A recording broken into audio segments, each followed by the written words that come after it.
Hi everyone, and welcome to week 2. As usual, I'm going to begin week 2 with an overview of the content and tasks you'll be completing this week. Week 1 was all about exploring grading practices. Hopefully you've been challenged in your thinking about the way we could go about grading to make grading a better system for everyone. This week we're going to take a big picture look at assessment. We're going to look at how assessment fits into the instructional planning process, and we're going to explore different types of assessments this week.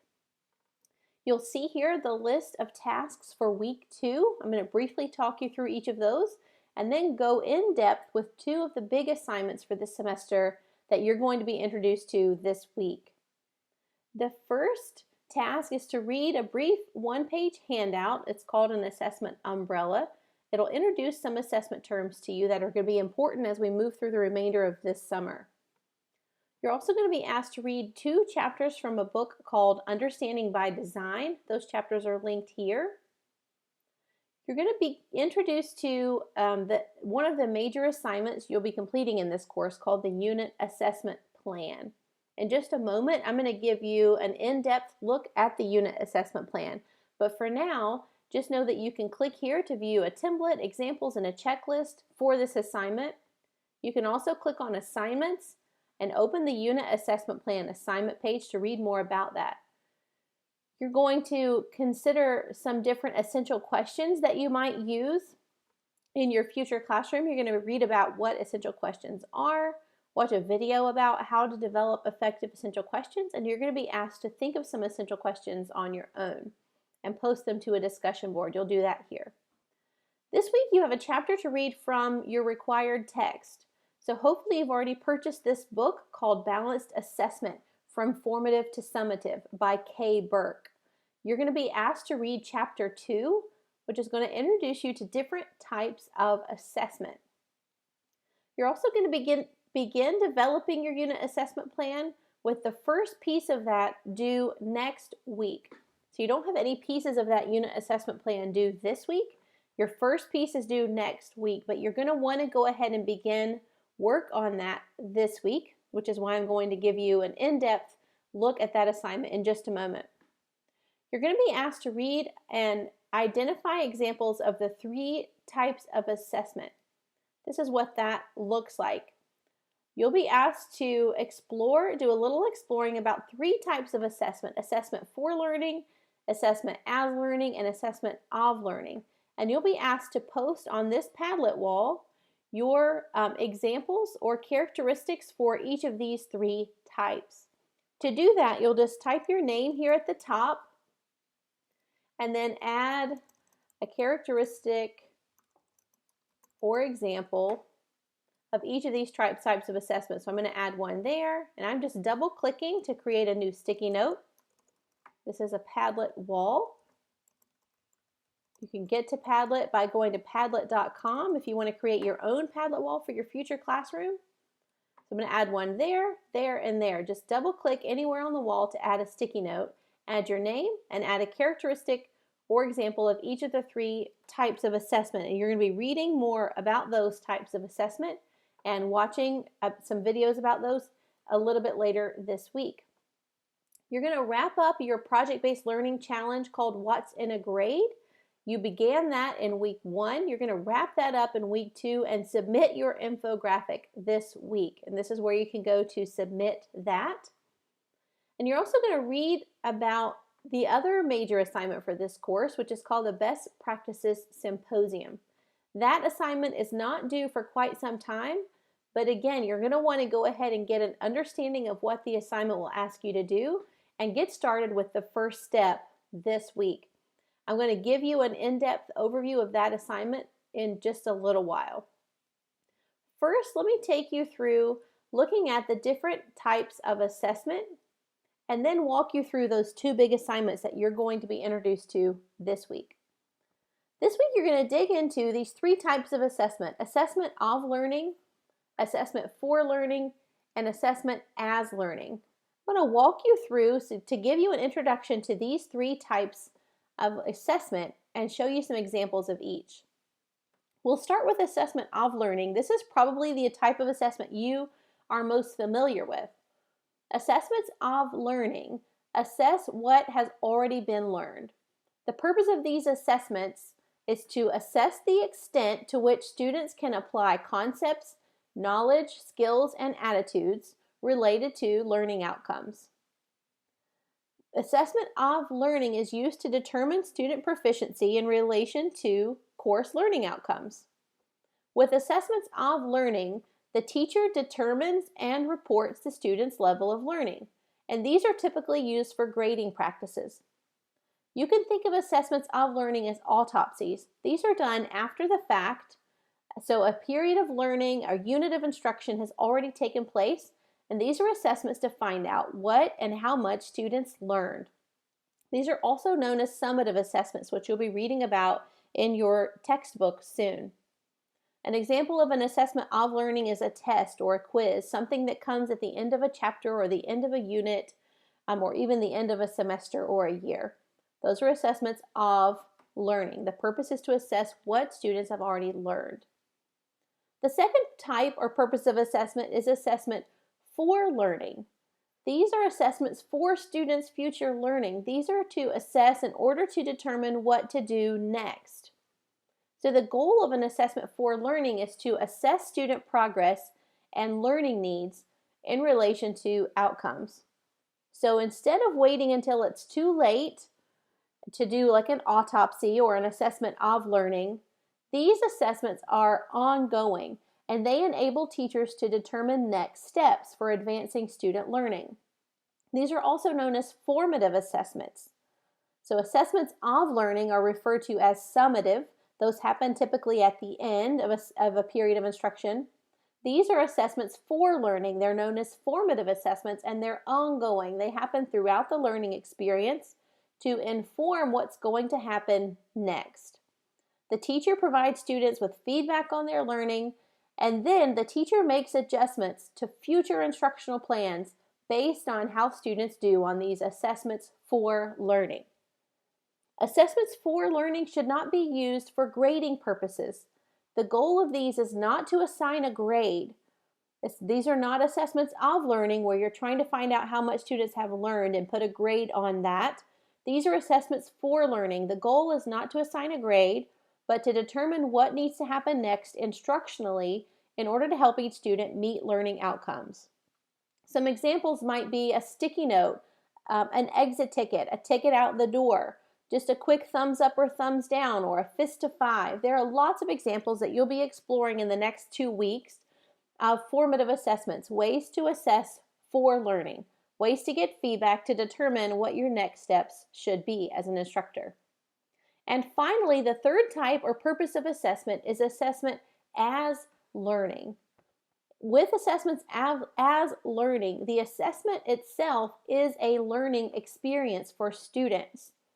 The purpose of assessments as learning is to monitor and help students monitor and reflect on their thinking.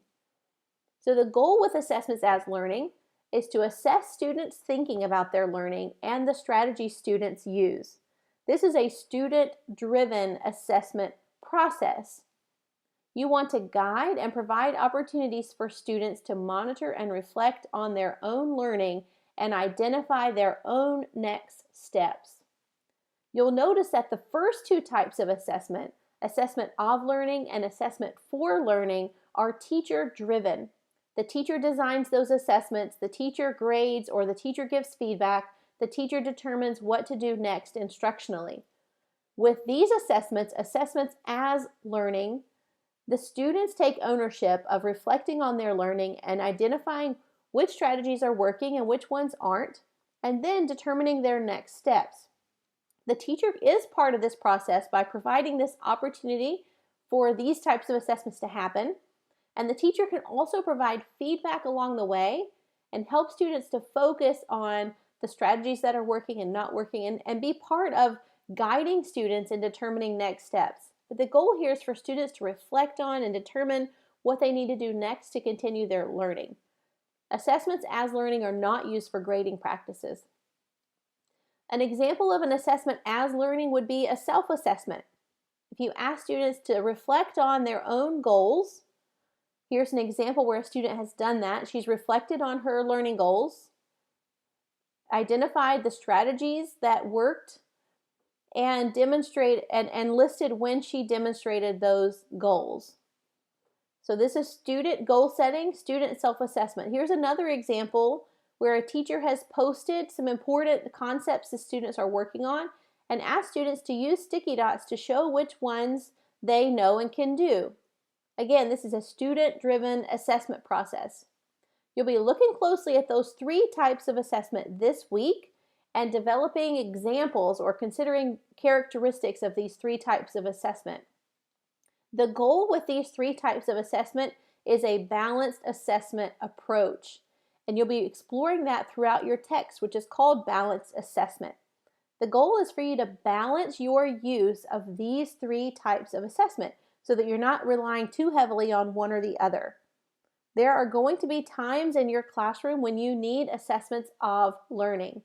You need to find out, you're at the end of a unit or at the end of a week of instruction, you need to find out what students know and can do. You need to know what they've learned, and you have to report grades for that. So those are assessments of learning. There is a time for that. There are also lots of opportunities for assessments for learning, where you're conducting assessments along the way, they're ongoing, to determine as a teacher what you need to do next. And there should also be opportunities for students to self-assess, to reflect on their own learning, to set goals, to determine what their own next steps. Those are assessments as learning. In your classroom, you should aim for a balance of these 3 types of assessment. Okay, when we're thinking about those types of assessment, this semester you're going to be asked to develop a unit assessment plan. You're going to be asked to develop an assessment plan for a unit of instruction. Now, you won't actually be developing the instruction piece of this unit plan. You're only going to be developing the assessment portion of this unit plan. The instruction piece will come later, but in this course, you're going to focus on developing a solid plan for assessment related to a unit plan. And for this development of your unit assessment plan, we're going to use a framework called Understanding by Design. This week, you'll be doing some reading about Understanding by Design, and I'm going to give you an introduction to Understanding by Design here in this video. Understanding by Design is a backwards design process. This is the process we are going to use this semester to develop the unit assessment plan. Now, you may have already heard from your MAT coordinator that you'll be developing and teaching a unit plan in your student teaching experience. The unit plan is known as a teacher work sample. This assessment plan you develop for this course, the goal would be for this assessment plan to be the assessments you use with that work sample, with that unit plan. So in this course, you'll get a head start on that. You won't be developing your lesson plans yet for the unit. You're simply developing the assessment portion. But this is the process we're going to use for that. So Understanding by Design is a way of thinking purposefully about curricular planning and school reform. It's a set of helpful design tools and design standards. The goal is student understanding and the ability for students to transfer learning to appropriate contexts, to make sense of knowledge, and to use knowledge and skills in context. The idea of backwards design is that planning can be done backwards, starting with the desired results. So with Understanding by Design, we start with the end in mind. We're going to begin with where we want students to be at the end of the unit, and we're going to work backwards from there. I'm going to show you what I mean by that. These are the 3 steps to the Understanding by Design process. We're going to call these stages. There are 3 stages to Understanding by Design. And for your unit assessment plan, you're going to complete stage 1 and stage 2. You're going to complete those 2 stages this semester in the assessment course. You won't be completing stage 3 for this course. Stage 3 is where you design the instruction. That will come later. In stage 1, we begin with the end in mind. You identify the desired results. So you think about this unit of instruction and determine where students should be at the end of this unit of instruction. So by the time this unit is complete, students should know and be able to do these things. We're going to start there. So the first step for you, this is due next week, is to identify those desired results. Where should my students be at the end of this unit instruction? We're starting at the end and working backwards. So I have a process, I have a template that's going to help you identify those desired results. The second stage is determining acceptable evidence. So if I know my goals, I know what students should know and be able to do, my next step is to determine what will it look like when students demonstrate those things. So the step one is identifying your goals, and then step two is determining what it will look like when students complete those goals.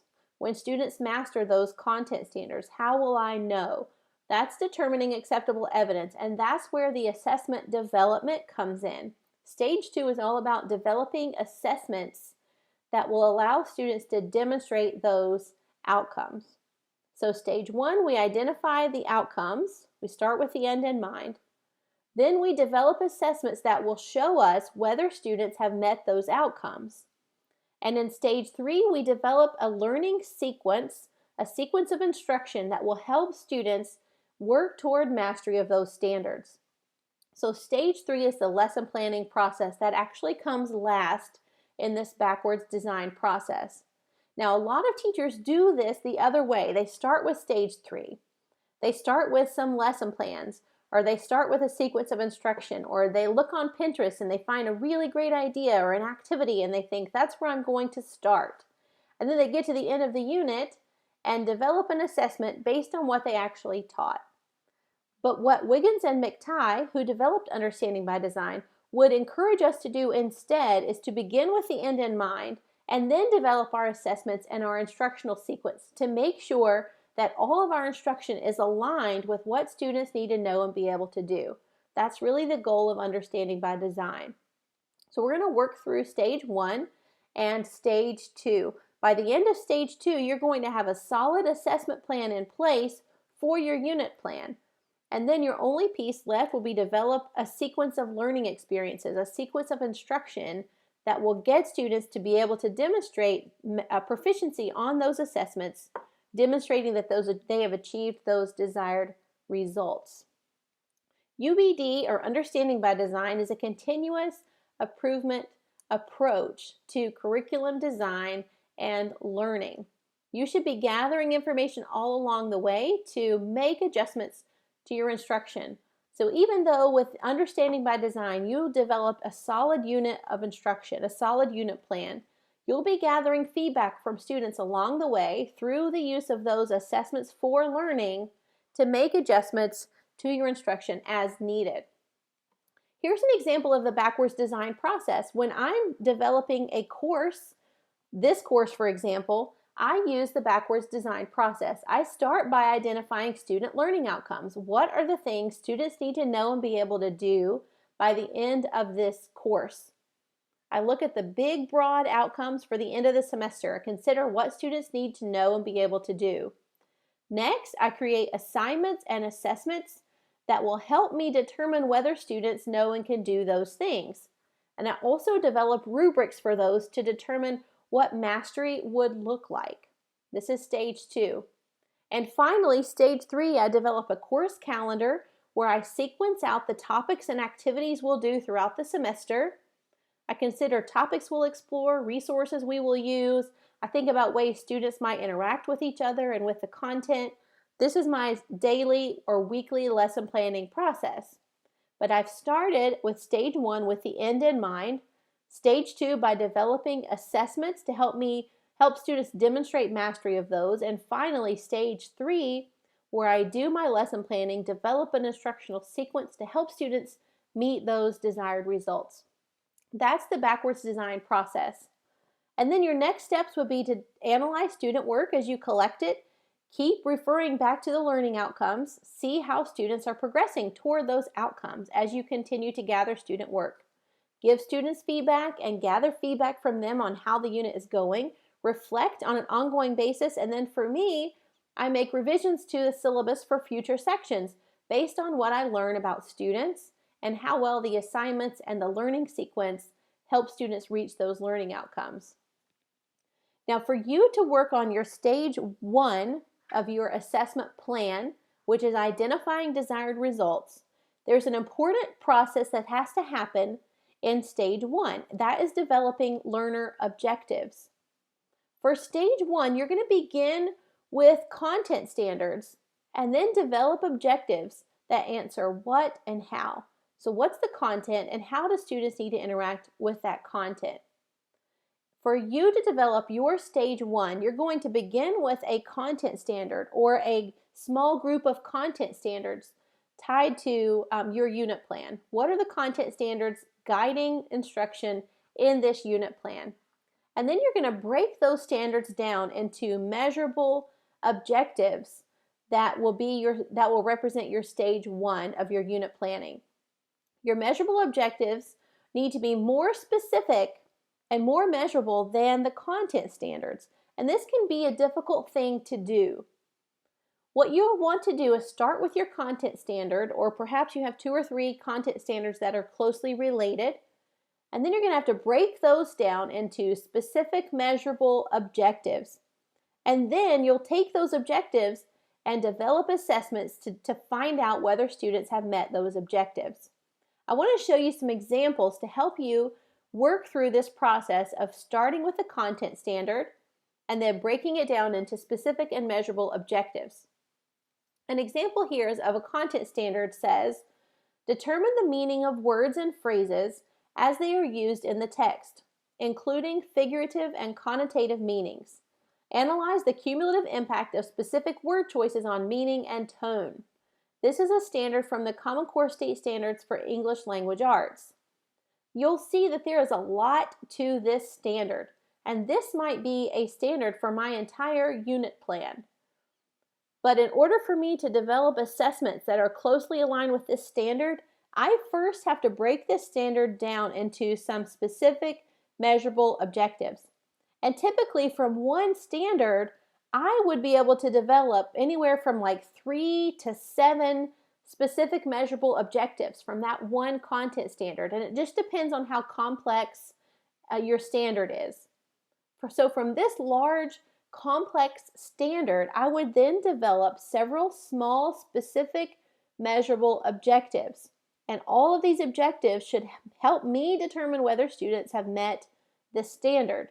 Here's an example of what an objective might look like from this specific standard. It says students will identify 3 examples of figurative language in the text and create a visual representation depicting the meaning of each example.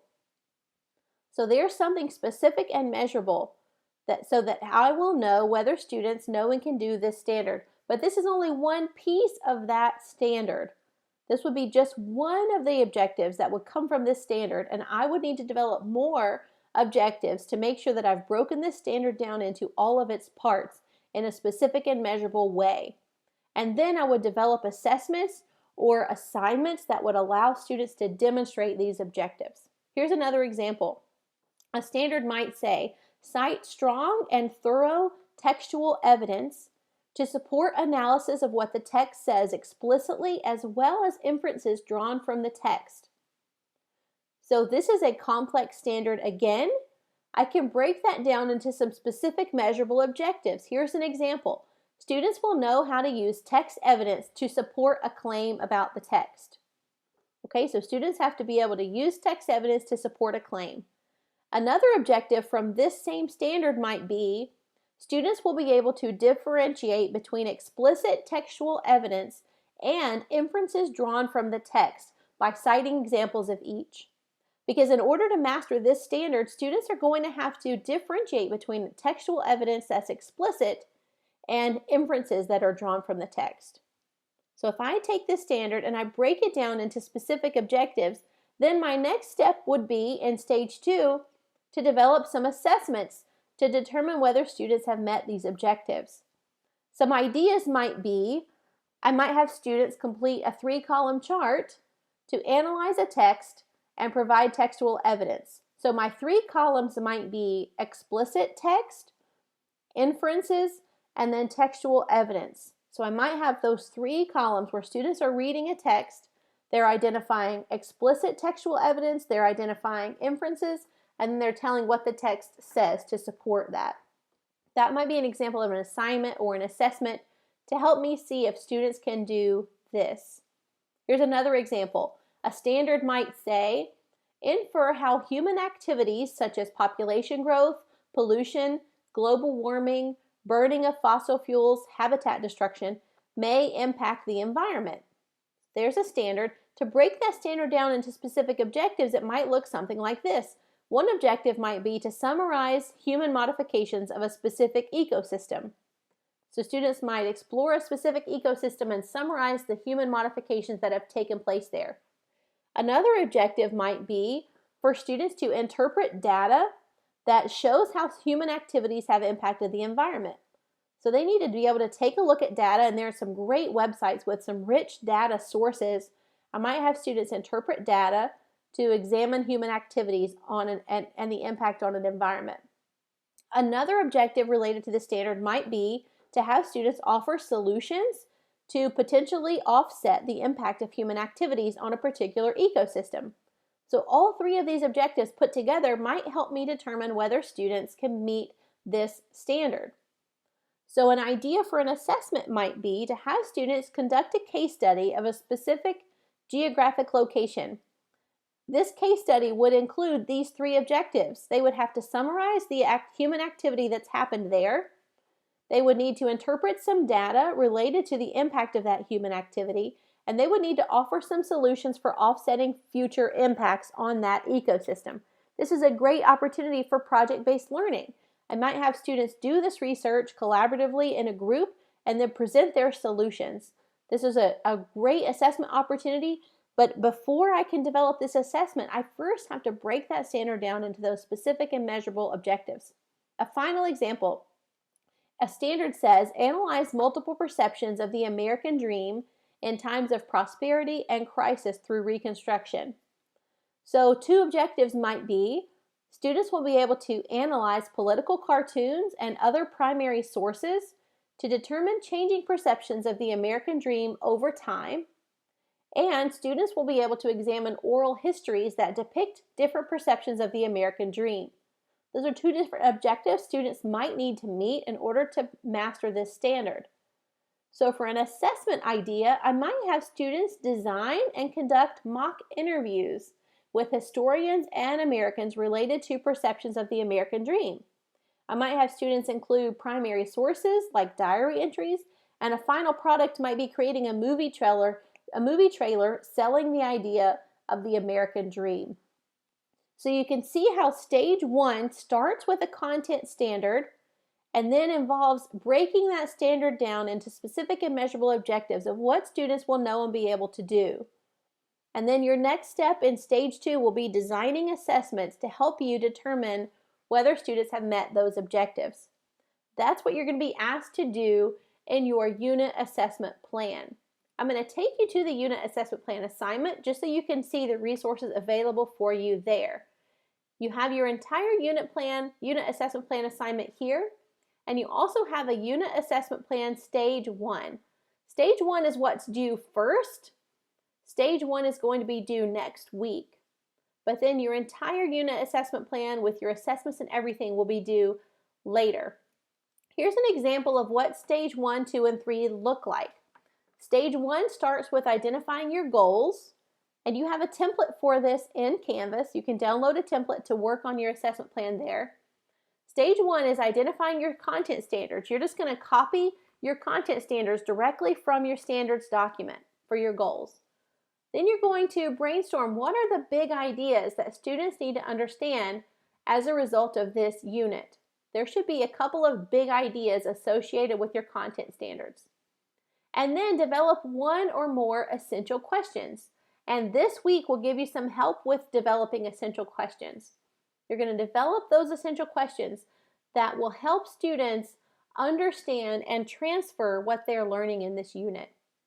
And finally, you're going to take this content standard and break it down into a list of specific measurable objectives. These are the things students will know and be able to do.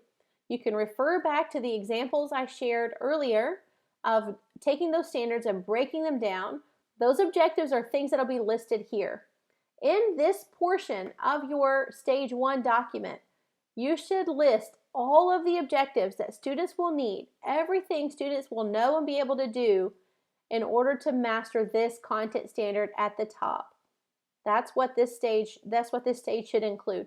This is stage 1, this entire piece here. This is stage 1, all the way down to developing these specific measurable objectives, what students will know and be able to do. That's what's due next week, stage 1. All you're doing is taking your content standard and breaking it down in stage 1. And then in stage 2, which is going to be due at the end of the summer, you're going to develop your assessments. This is your acceptable evidence. How will you know if students know and can do these things? That's what happens here in assessment 2, in stage 2. And then finally in stage 3, which you won't be doing in this course, but you'll be doing later for your teacher work sample, you'll develop your learning sequence, your instructional sequence that will get students to be able to demonstrate proficiency on these assessments and demonstrate mastery of these content standards. That is your unit assessment plan. Let's look back at your week 2 overview page. And you'll see that for week 2, all you need to do is be introduced to the unit assessment plan and begin, right here it says begin development, stage 1 is due next week. So be thinking you need to identify your content standard and start working on breaking it down. This looks like a short process, but it's actually the most important piece of your entire unit plan. The entire understanding by design process all hinges on stage 1. You have to be very explicit in developing those things students will know and be able to do, because that's where you will develop your assessments from. That's how you'll be able to develop assessments that are aligned with those content standards. You're also going to be introduced to another assignment